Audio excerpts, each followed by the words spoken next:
Hi, my name is Olawa, as you may or may not know, and today we're going to be talking about the gym culture.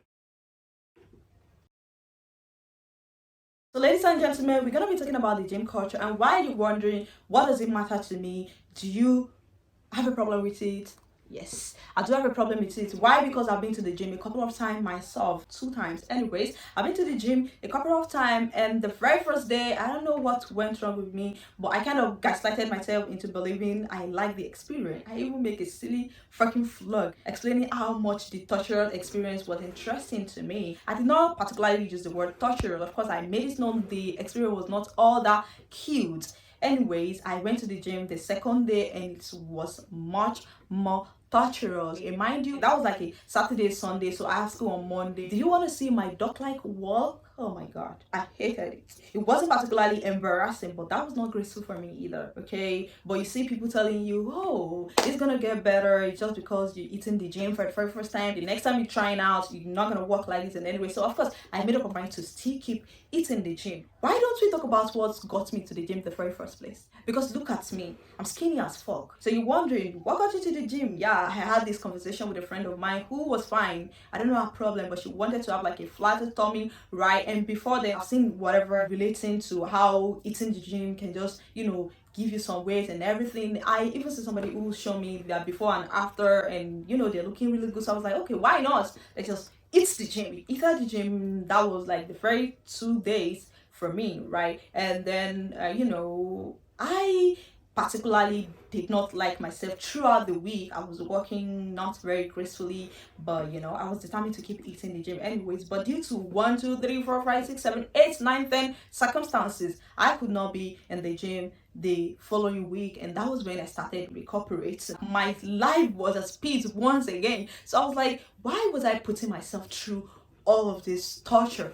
Why I'm playing this kind of game, and who the hell I'm thinking. And when I was thinking how I decide this, I was so many questions. I never cry. I was crying this morning. Why I put these things for myself? What is wrong with me? So I asked AI, what is the purpose of going to the gym, and what's going on about how it is damn beautiful, you're gonna do this? I said, I mean neurotransmitter. And why did I ask that? Because you've seen people, every time you're trying to elevate your life, you're depressed, you have anxiety, you are heartbroken, you are incarcerated, you committed a felony, they tell you to eat the gym, eat the gym, eat the gym. So I was like, what is it? Maybe it has something to do with something that I cannot see physically, because everything you see, they are very, very palpable. It started telling me you get serotonin, really, dopamine, endorphins, neuropaphrine, BDNF, that's like brain derived neurotropic, whatever, and then BADR,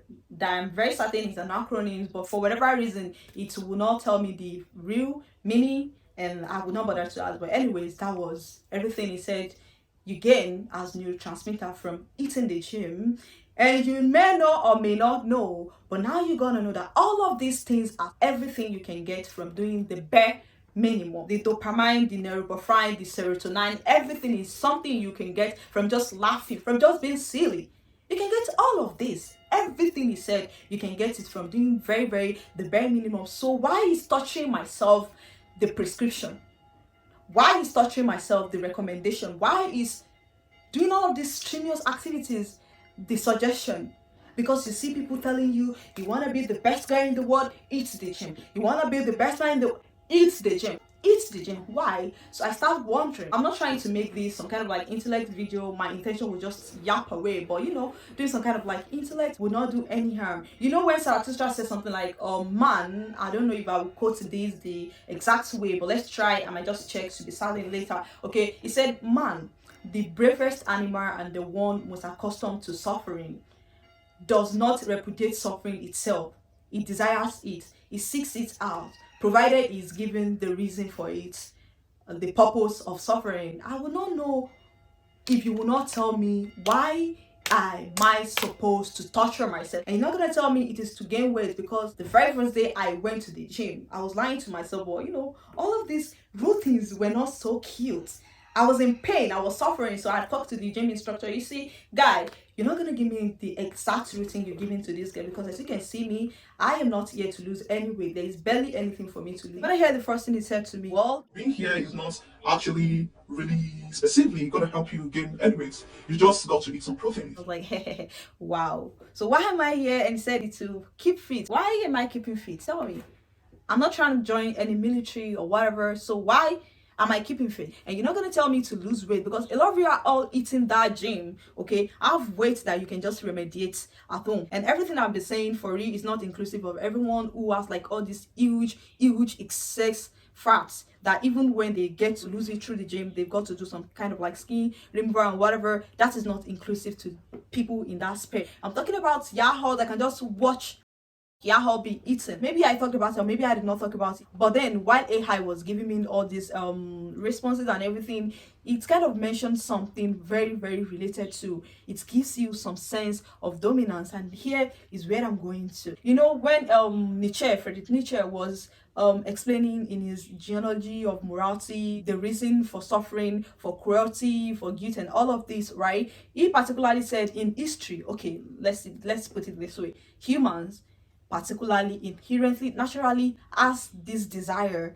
to be cruel, to be evil. And this they do in history back then by directing all the desires outwardly. Let me check for Farah. People with that desire to be cruel, to do all of these things, inflicts onto others, and this they do through the act of violence, public punishment. You see, back then, whether as a result of your failing to pay back the debt you're owing, you're gonna get flogged, and all of these things they do like some kind of ritual, like some kind of celebration. People dance, they eat, they feast to some other person getting punished. Also through the act of revenge, people get to release their aggressive impulses. But with evolution, civilization, and the emergence of phenomena like religion, especially Christianity, all of these things become not so much acceptable. Just because something becomes no longer acceptable doesn't mean it is going to go away.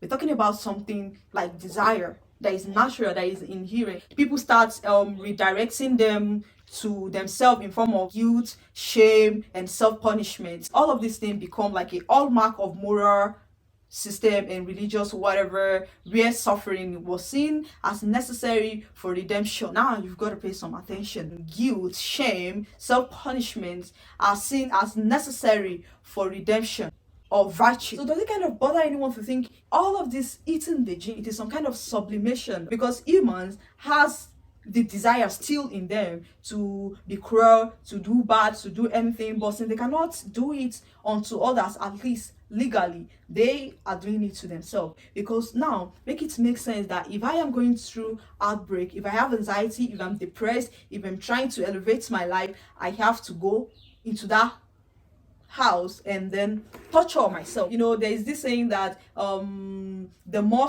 you suffer, the more you are like powerful or whatever, or brave or whatever. So now maybe it is just sublimation. You just want to, you know, punish yourself, inflict pain on yourself, torture yourself, because it is natural. If you tell me that, it will make a lot of sense. Tell me why it happens that if you're going to the gym to lose weight, to gain weight or whatever, the moment you stop eating the gym, you lose everything. It makes sense because it is not real. It is an illusion. Maybe I'm not crazy after all. Right, I think it makes a lot of sense now. When Nietzsche said people redirect this desire inwardly, they kind of feel guilt, shame, all of these things. And when you look at it, they are very related to depression, anxiety, and all of these psychological issues, which you are being encouraged to go to the gym to get rid of. You're being encouraged to eat the gym, to be better, to be everything. It's a way of telling you to go out there and torture yourself, and that will make you feel more human. Makes a lot of sense.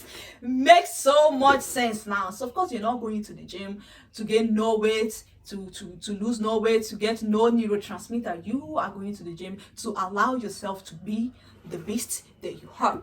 All of us. Or me, you've got to excuse me totally from this gym community. I'm just allow myself to be evil and cruel and vampire and whatever that will be. But the gym is not my roots. I'm out. Bye. Bye. I'm gonna say bye to y'all too. Thank you for watching my video. My name is Olawa, and see you. Please subscribe to my channel. Love you. Bye.